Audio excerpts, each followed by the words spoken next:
Chapitre 15. Il quitte le champ missionnaire. Vision de la tente.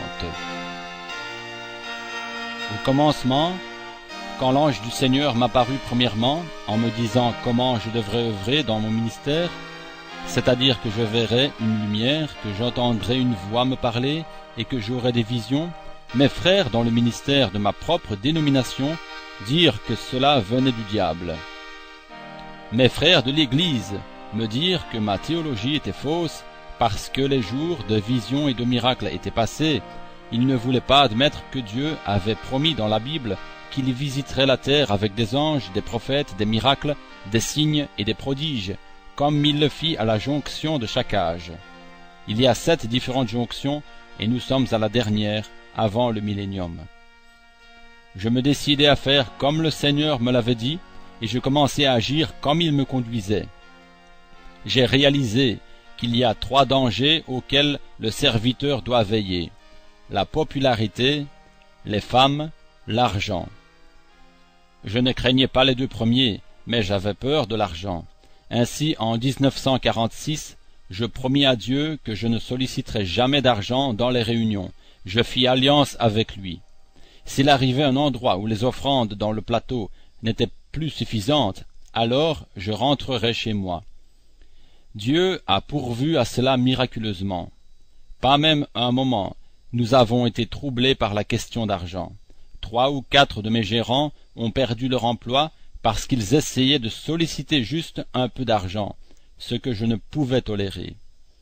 Pendant 9 ans, le Seigneur couvrit chaque besoin, sans que l'on ait à tirer de l'argent. Puis, en 1955, dans chacune des 3 plus grandes réunions, les revenus furent bien loin de couvrir les dépenses, et ce furent d'autres qui intervinrent pour couvrir les larges déficits. Lorsque la dernière réunion fut terminée, ma femme, mon fils et ma petite-fille arrivèrent à la chambre où j'étais. C'était environ 2 heures du matin, et je leur dis d'aller au lit.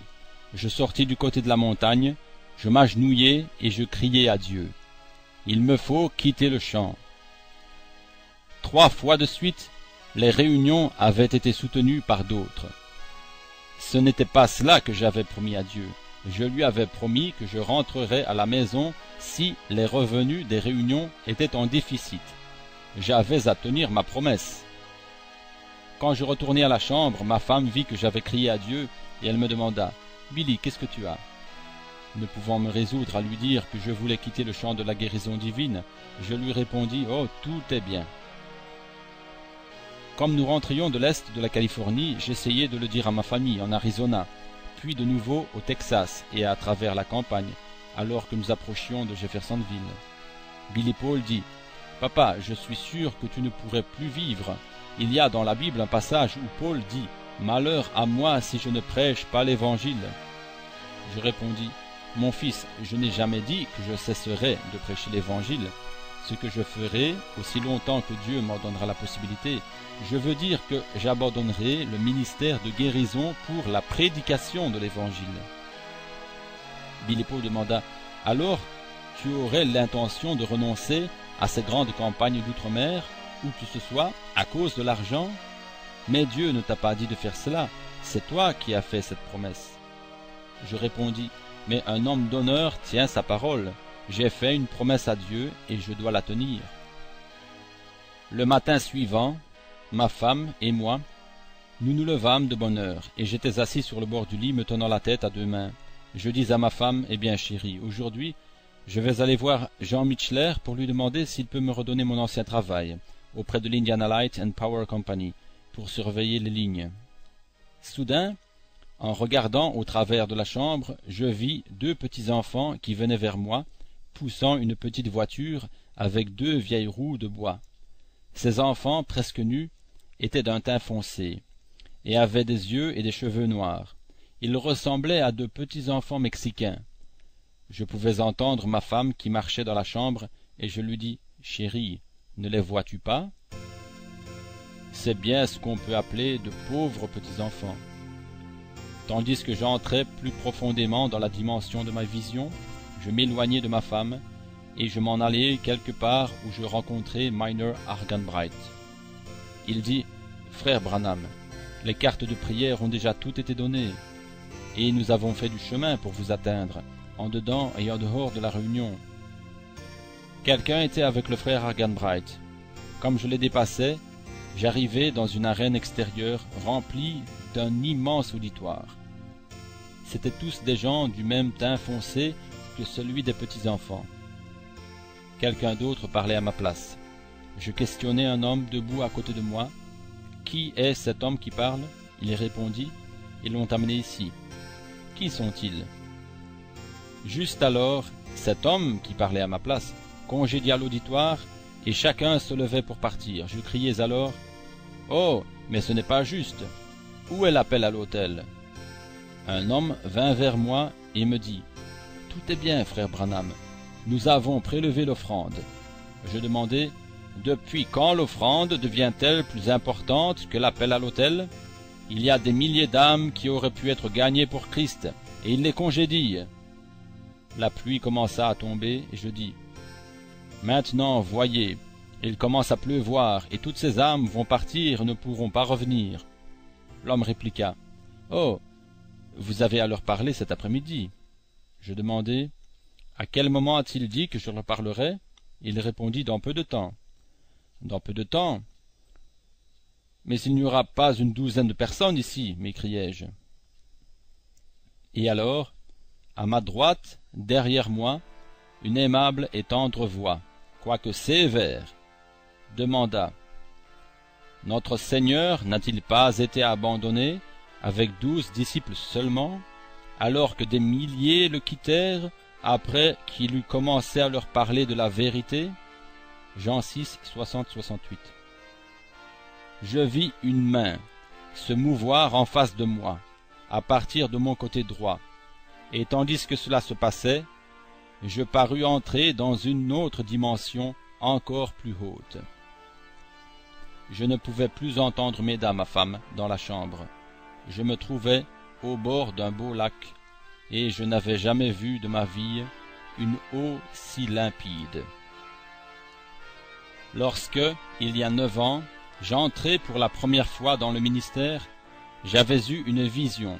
J'étais en train de pêcher du poisson, mais ce poisson avait des taches blanches et noires sur le dos. Il n'avait pas de bonne façon. Mais maintenant, dans cette vision-là, je vis dans cette eau claire une belle truite arc-en-ciel, et le lac était extrêmement large. Tout autour étaient des centaines et des centaines de prédicateurs, pêchant de petits poissons. Je dis dans mon cœur, je suis aussi bon pêcheur qu'eux, ou même meilleur qu'ils ne le sont. J'espérais attraper le grand et magnifique poisson et commencer à préparer ma ligne et l'amorce. Alors, de mon côté droit, derrière moi, vint la même voix de l'ange du Seigneur qui m'avait parlé depuis que j'étais enfant. Il me dit, « Je vais t'enseigner comment pêcher, mais reste tranquille et n'en parle à personne. » Je répondis, « Oui, je le veux bien. » Il me dit, « Fixe ton amorce. » Ce que je fis. Puis il ajouta, « Maintenant, pour attraper ce gros poisson, il faudra aller loin dans l'eau profonde. » Je balançai la ligne et l'envoyai de toutes mes forces. Elle se déploya sur toute sa longueur.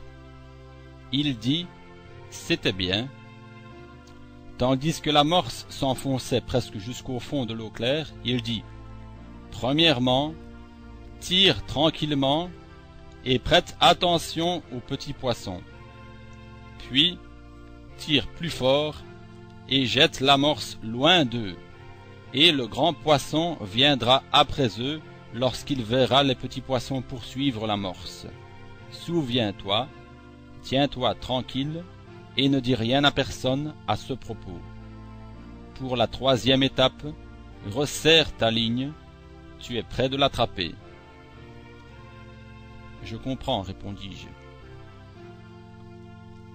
Tous les prédicateurs commencèrent à m'entourer en me disant, « Frère Branham, nous savons que vous savez prendre le poisson. » Je répondis, « Oh oui, je sais comment il faut faire. » Puis je commençai à leur expliquer la méthode exacte enseignée par l'ange du Seigneur. Je devins si excité en essayant de montrer à ces prédicateurs comment pêcher que je lançai l'amorce complètement hors de l'eau, n'attrapant qu'un poisson de la grandeur de l'amorce. Il semblait même que la peau du poisson était étroitement tendue sur l'amorce. Je me demandais même si j'arriverais à l'enlever. L'ange du Seigneur surgit de derrière, sur mon côté droit, et vint directement en face de moi, le même que j'ai toujours vu. Un grand homme fort, ayant la corpulence d'un homme de 200 livres, avec de grands bras, habillé d'une robe blanche, ayant une chevelure foncée et les pieds nus. Il me regarda droit en face et dit « Tu as fait exactement ce que je t'ai dit de ne pas faire. » Je pensais « Oh, c'en est fini de moi maintenant. » L'ange ajouta « La première fois où je t'ai dit de tirer lentement et de te tenir tranquille à ce sujet, c'est lorsque je t'ai fait connaître les maladies des gens au moment où ils poseront leurs mains dans la tienne. Ta seconde phase, c'est lorsque je t'ai dit d'aller plus profondément et de demeurer tranquille concernant cela. C'est quand je t'ai donné des visions pour connaître les secrets des cœurs des gens, et tandis que tu prophétisais ce que je t'avais révélé, j'accomplissais exactement ce que je t'avais dit. Au lieu de garder le silence quant à ces choses, tu es allé sur l'estrade, et tu as fait une démonstration publique de ces dons divins. Regarde ce que tu as provoqué. Une quantité d'imitations charnelles. Je partis en pleurant à haute voix. Je dis, « Oh Seigneur, je suis désolé d'avoir fait cela. » Ma ligne s'était enroulée autour de mon pied, j'avais l'hameçon dans la main, et, tout en criant, je commençai à tirer la ligne avec mes dents pour essayer de la démêler. Puis il me regarda d'un air sérieux et me dit, « Ne jette pas ta ligne dans la confusion en des temps pareils. » Je ne le ferai plus jamais, mon cher Seigneur. Puis je me sentis entrer dans une dimension encore plus haute.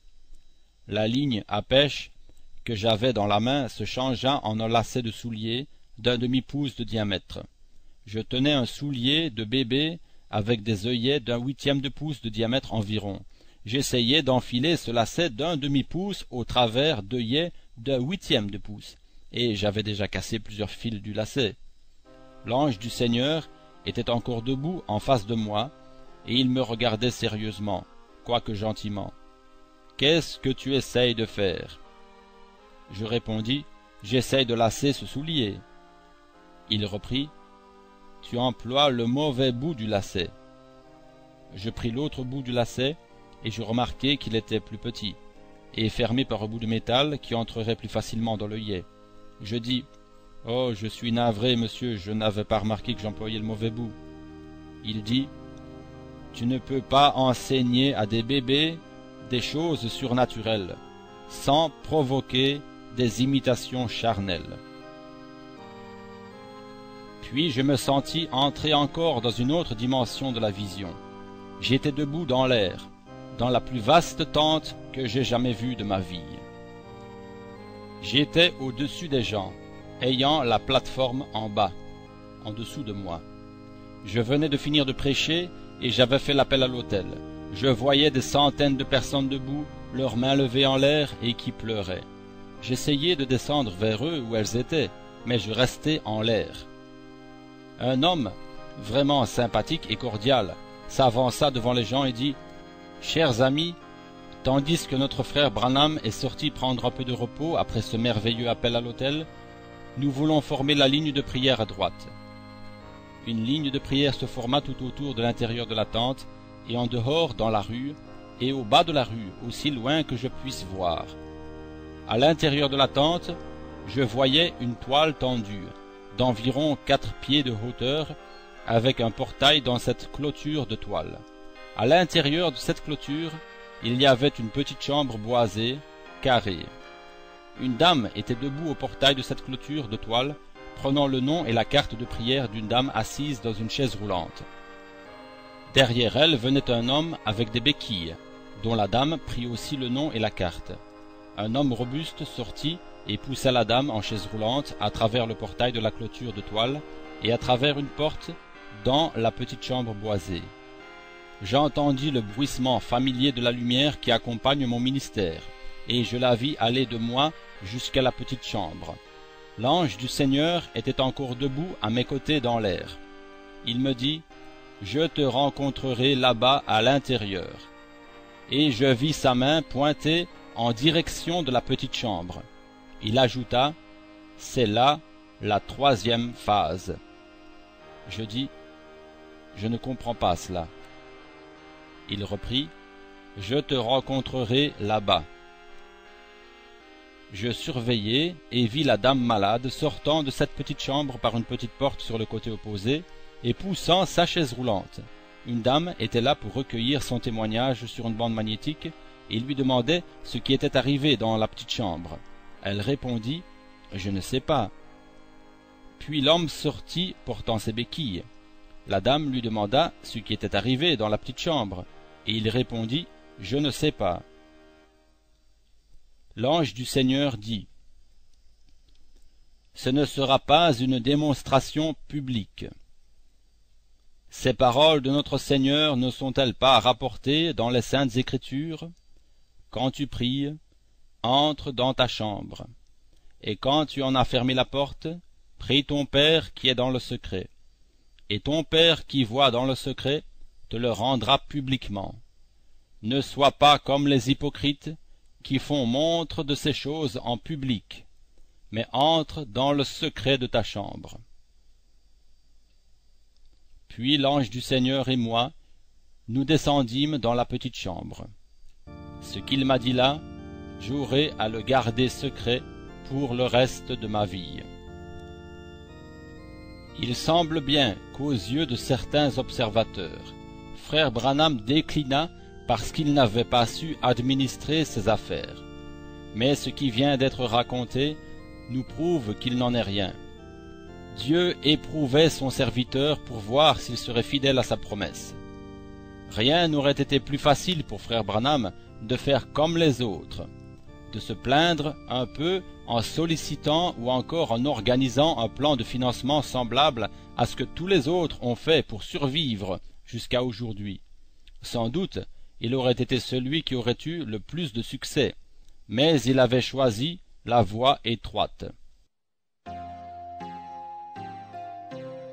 Par la suite, dans les réunions spéciales où les gens pouvaient lui poser des questions par écrit, on lui demanda ce qu'il pensait des autres qui faisaient des appels à l'argent. Il répondit « Je ne crois pas dans cette manière de soutirer, de mendier, de se faire donner de l'argent. Je pense que c'est faux. Maintenant, si vous-même le faites, que je ne vous froisse pas en disant cela, vous pouvez avoir reçu de Dieu le droit de le faire. Je donne simplement mon avis. Personnellement, je ne crois pas en cela. Je me suis trouvé moi-même dans un grand rassemblement en plein air, lors d'une grande convention d'une fameuse dénomination où 2 ou 3 d'entre eux passèrent tout l'après-midi debout sur l'estrade à menacer les gens, disant que Dieu détruirait leurs récoltes, frapperait leurs enfants de polio et des choses de ce genre s'ils ne donnaient pas d'argent lors de cette réunion. C'est l'exacte vérité, cette Bible se trouvant devant moi.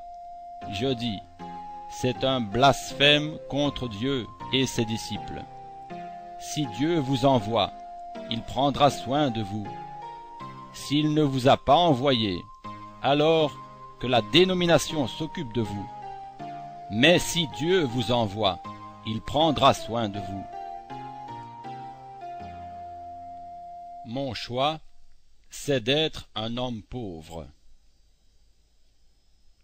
Dès les premières années de son ministère, frère Branham aurait pu devenir millionnaire. Une fois, à Saint-Louis, il pria pour une femme très riche qui avait un cancer de poitrine. Quoiqu'elle ait dû subir l'ablation des 2 seins, le cancer s'était propagé dans son corps.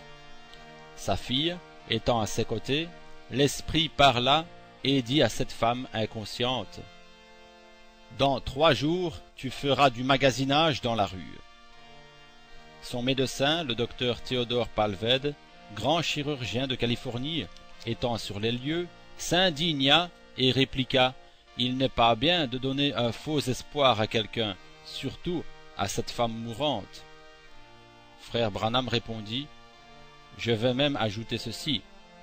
Si cette femme n'est pas bien et ne marche pas dans la rue dans 3 jours, alors je me mettrai un écriteau sur le dos, disant que je suis un faux prophète, et vous me conduirez tout autour de la ville.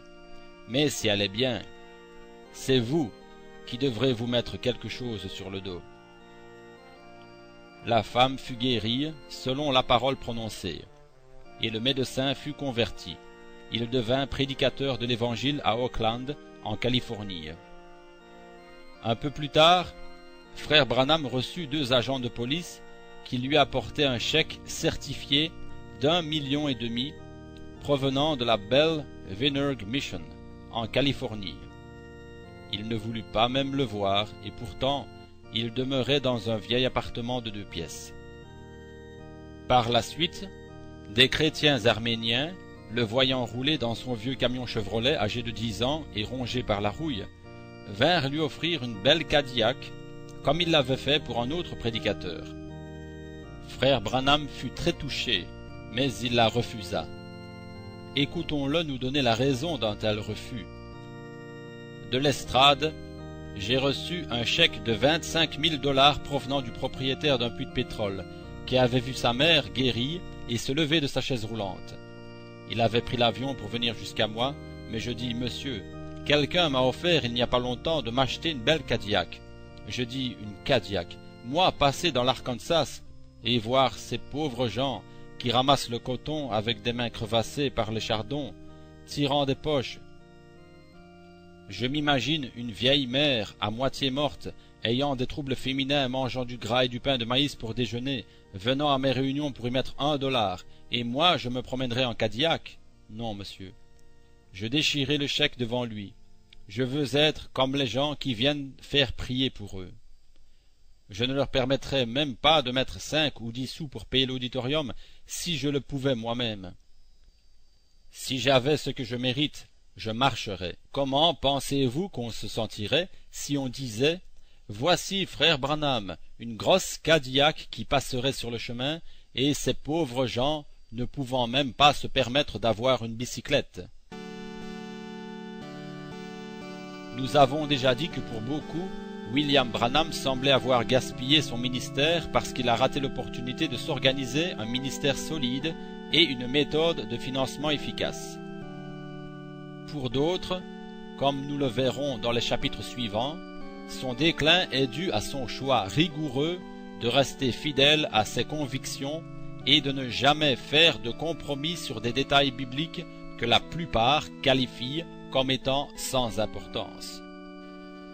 Mais pour être en mesure de juger convenablement un homme ayant eu un tel ministère, il nous faut poursuivre son histoire et entendre ce qu'il appellera par la suite son message à l'Église. L'historien David Harrell déclare qu'à la fin des années 50, les questions de soutien matériel étaient devenues plus importantes pour la survie des évangélistes que la démonstration des dons spirituels. Mais pour frère Branham, la question matérielle a toujours été très secondaire. Ce qui suit nous montrera que cet homme est mort pauvre et endetté. Voici ce qu'il confia à ses amis quelques jours avant de mourir au sujet de sa maison. « Je me rappelle qu'une fois, à Calgary, une offrande a été recueillie pour moi. Nous vivions dans 2 chambres délabrées, et ma femme avait dû mettre une couverture devant la porte pour que les enfants n'attrapent pas une pneumonie. Frère Jack m'avait dit: « Ce n'est pas juste de vous traiter comme cela. » J'avais reçu je ne sais pas combien de milliers de dollars. Je lui avais dit: « Oh, frère Jack, reprenez cela. » Mais il me dit: « Ce n'est pas possible. » C'est pourquoi, avec cet argent, j'ai acheté une maison. Nous l'avons gardée environ 2 ans comme cadeau de l'Église aux enfants de Dieu. Puis j'ai pensé: cela ne me semble pas juste. Je suis entré dans ce monde avec rien, et je n'emporterai rien en le quittant. C'est pourquoi j'ai loué cette maison, et j'en ai fait don au tabernacle. Ainsi, lorsque j'aurai terminé mon service ici-bas, un autre serviteur de Dieu pourra l'utiliser, s'il en est encore temps.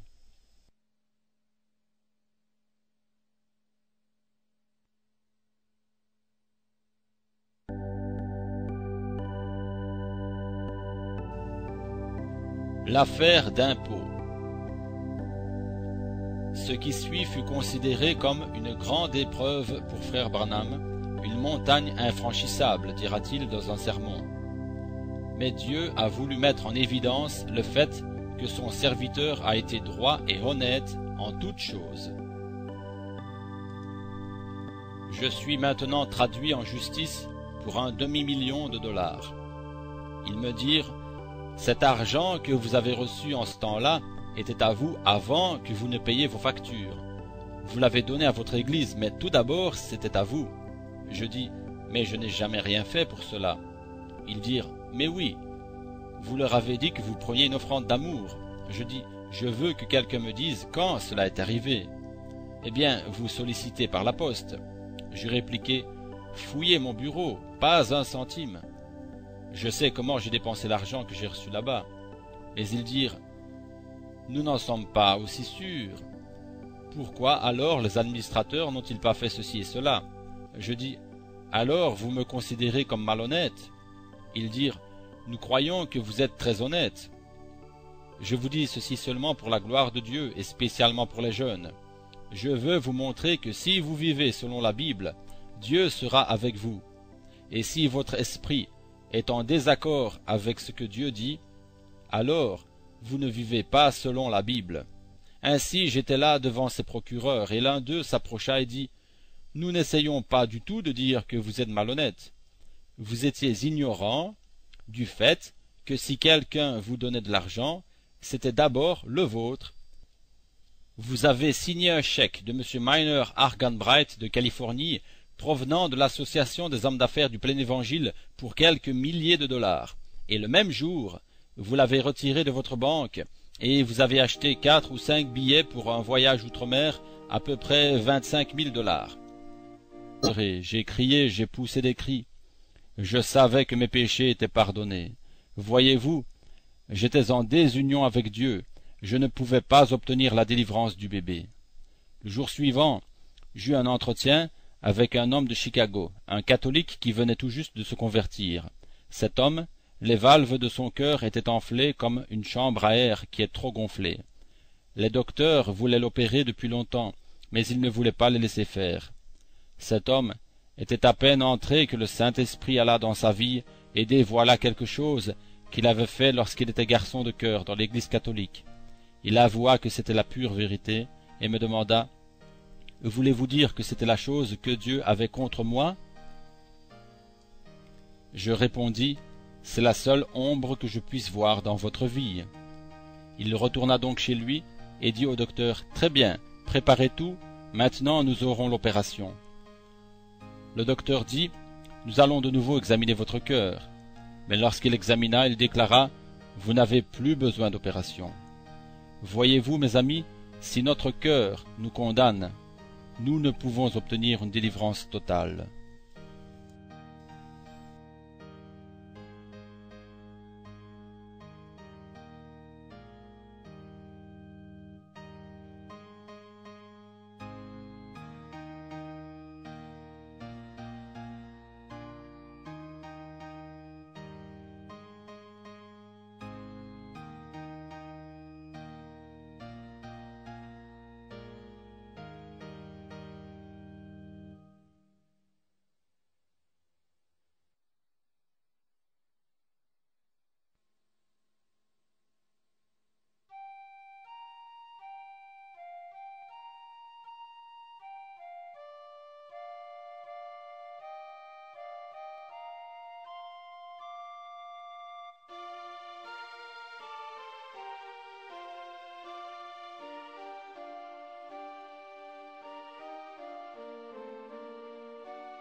dette de 40 000 $.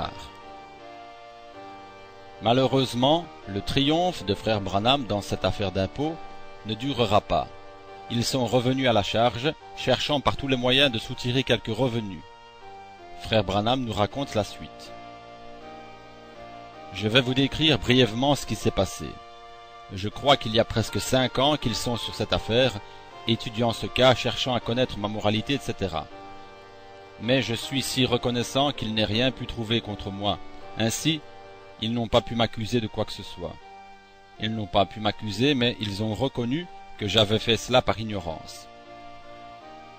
Ne connaissant pas la loi, je signais tous les chèques que l'on m'apportait, et je les donnais pour les campagnes d'évangélisation. Mais aussitôt que j'apposais ma signature sur ces chèques, ils m'appartenaient. Ils me dirent « C'était très bien de votre part, mais ils vous appartenaient, et ensuite vous les donniez à l'Église, mais dès que votre nom y était inscrit, ils vous appartenaient, peu importe leur destination. Ces chèques vous avaient été adressés. Si les donateurs avaient inscrit sur ces chèques dons personnels, il n'y aurait pas eu de problème, mais ils écrivaient simplement William Branham. Vous vous rappelez qu'il n'y a pas longtemps, juste une vision, il y avait un homme de grande taille, d'apparence sombre comme de la fumée ou de la suie, couvert d'écailles comme un crocodile, qui s'avançait vers moi. Il avait des doigts de fer et sur lui était écrit « Gouvernement des États-Unis ». Moi, je n'avais en main qu'un petit couteau. J'étais totalement impuissant devant lui. Mais le Seigneur entra en scène, et cet homme fut vaincu. Rappelez-vous que je vous ai raconté cela il y a pas mal de temps. L'autre jour, ils m'ont proposé de faire un compromis. Mon avocat, maître Orbison de New Albany, et Ice and Miller d'Indianapolis, m'ont demandé de venir les trouver. J'y suis allé avec ma femme, frère Robertson et les responsables de l'Église, et là ils nous dirent que le gouvernement était prêt à faire un compromis. Je leur dis, si je dois quoi que ce soit à qui que ce soit, je le payerai. Je ferai de mon mieux, mais cela, je ne le dois pas. Dieu m'en est témoin. Et pourquoi ne m'accuse-t-il pas si je suis coupable? Pendant 5 ans, ils ont cherché quelque chose contre moi, et ils n'ont rien trouvé. Je ne payerai rien jusqu'à ce que la preuve soit apportée que je le dois. L'avocat me dit, maintenant nous pouvons y aller. Le gouvernement va s'instruire de cette affaire. La seule chose que nous puissions trouver contre vous est que vous n'avez pas fait les choses comme vous auriez dû les faire. Je ne connais rien en comptabilité, alors j'ai agi selon ce que je pensais être honnête. Ces chèques n'ont jamais été portés à mon compte, mais toujours à celui de l'Église. Je ne pouvais pas faire autrement. Et l'avocat ajouta, ils sont d'accord pour faire un compromis et de vous libérer pour 15 000 $ plus 10 000 $ d'amende. Les honoraires de l'avocat étaient fixés à 15 000 $. Tout cela me faisait 40 000 $ à payer. Je dis, où croyez-vous que je vais trouver ces 40 000 $? Vous avez vu mon compte en banque, il ne contient pas plus de 100 $ et peut-être moins. Où voulez-vous que j'aille chercher ces 40 000 $? Je n'ai aucune fortune, je n'ai rien. Il me dit, Monsieur Branham, s'il y a procès, nous gagnerons certainement. Voici ce que je vais faire. Ils vont prétendre que tout vous appartient parce que vous avez signé ces chèques. Ils vont essayer de le prouver, malgré que vous ayez porté cet argent au compte de l'Église et de la campagne Branham. Ils ne peuvent trouver un cent que j'aurais dépensé pour mes besoins personnels. C'est la vérité, Dieu le sait. Tout a été dépensé pour le royaume de Dieu jusqu'au dernier centime. Mais cela n'eut aucun effet. Ils dirent que cet argent était d'abord à moi, ensuite à l'Église et pour la campagne. Ils ont une manière de faire, vous savez, toutes sortes de détours. Aussi je leur dis, je ne payerai pas un sou. Mon avocat me dit, nous pouvons arranger l'affaire de cette manière. Je peux faire déclarer cet argent comme étant des dons personnels, mais alors tout ce qui est au-dessus de 10 000 $ sera considéré comme fortune. Et vous vous retrouverez au même point qu'avant, et ils passeront encore 5 ans à contrôler tout cela. Vous comprenez, lorsque vous écrivez un chèque, il passe au contrôle, il est photocopié. Bien sûr, j'avais tous les talons. Il me dit donc, alors, vous en serez au même point qu'auparavant. Autre chose encore, Monsieur Branham. Si jamais vous avez un procès de ce genre avec le gouvernement, Peu importe ce qui a pu vous arriver, aux yeux du public, vous serez considéré comme un escroc. Regardez ce qui est arrivé à ce prédicateur baptiste du Mississippi. Une femme l'accusa de l'avoir outragé, mais cet homme put prouver qu'il n'était même pas dans la ville ce jour-là, ni le jour précédent, ni le jour suivant. Il put le prouver de telle manière que le juge lui proposa de poursuivre la femme pour diffamation. Mais il dit « laissez-la faire ». Mais savez-vous ce qui arriva quand on fit un sondage d'opinion dans le pays à ce sujet? 75% des Américains dirent « il n'y a pas de fumée sans feu ». Et ce pauvre homme, aussi innocent que vous et moi, dans cette affaire, devra porter cet opprobre jusqu'au jour de sa mort, bien qu'il n'ait rien eu à se reprocher dans tout cela.